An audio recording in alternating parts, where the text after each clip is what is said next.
Nakakatuwa talaga dahil umulan ngayon. Napaka-importante ito sa mga farmers kasi nga po sa sobrang init, namamatay yung mga pananim. Hi everyone! Good morning! Ngayong araw po ay nagbenta kami ng baboy ngayon. Dahil nga po dito sa amin, wala pa naman yung tinatawag na SPF, yung sakit ng mga baboy. Yun nga lang, dahil nga po may mga sakit ang baboy, mura yung kuha nila. Kaya lugi talaga po sa bentahan ngayon ng mga baboy. Yung buyer po pala namin, taga Tarlac. Ayan, shout out sa iyo kuya.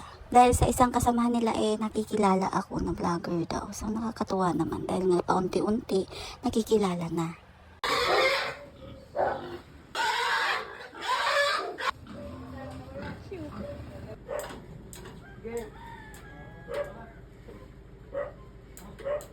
Mababet. Mababa na tayo sa tubig. Ay. Sige. Mababa po. Sige po.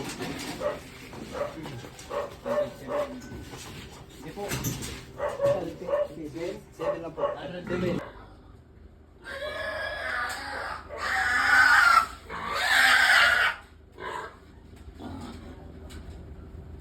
Katsinilas po. Pag matagal. Nalungo pa na yun. Shout out guys! Shout out shout out! Hey! Apat lang po pala yung binenta naming baboy dahil nga po yung iba nabenta na po namin. Yung iba naman po kasi binenta namin na katay na. Kesa naman po kasi walang makuha, mas mainam na yung magbenta ng katay na kasi mas marami yung bumibili kesa nung bumili ng buhay. Dahil nga po may sakit ang baboy ngayon, mas mainam pa din talaga yung nag-iingat kasi syempre kakainin yan.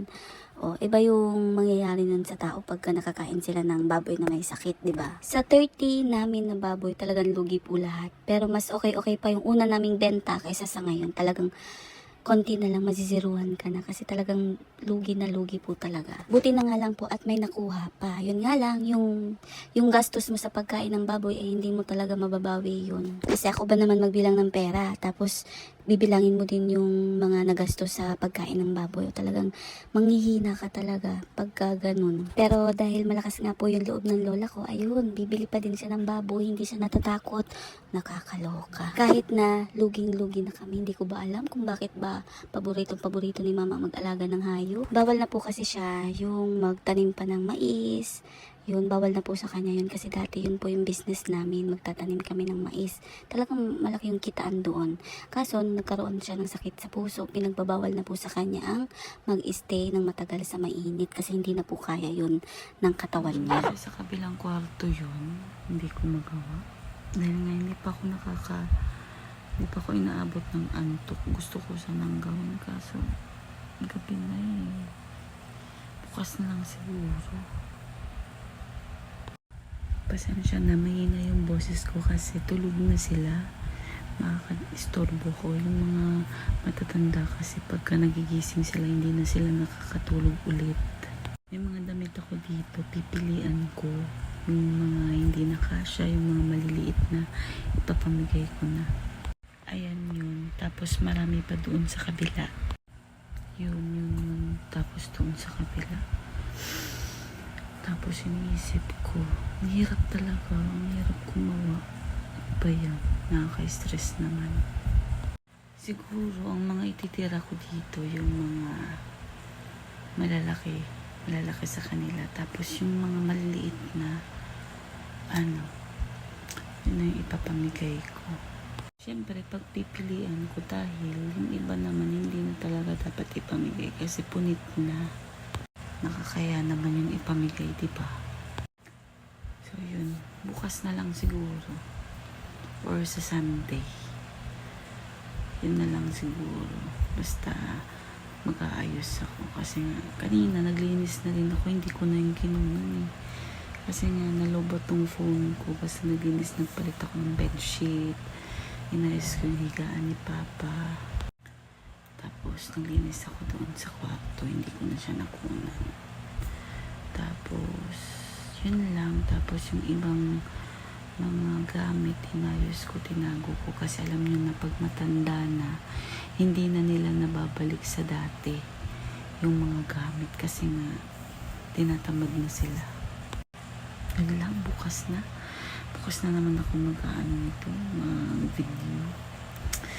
Wala lang. Na-share ko lang na bigla akong naisip na mag-aayos ako ng mga ipapamigay kong damit.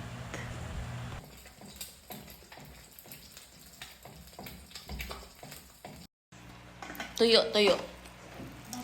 Wala nang ketchup talaga. Ay, Hindi ko nakaturo.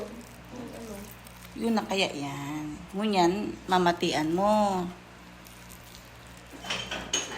Kansalit pa yung ilang na permit UTI. Pero baka mangarog kayo niya. Wala ka na dun sa tindahan ng ketchup. Hindi man makikita. Ngunyan man na mag-arog kayo ni UTI. Cover ba yan? Ng palala kaya.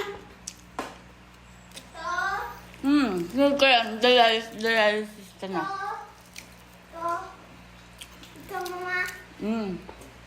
Hindi ka punlo.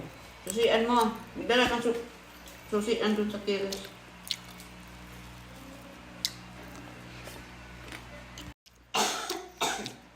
Lulunot na bagay.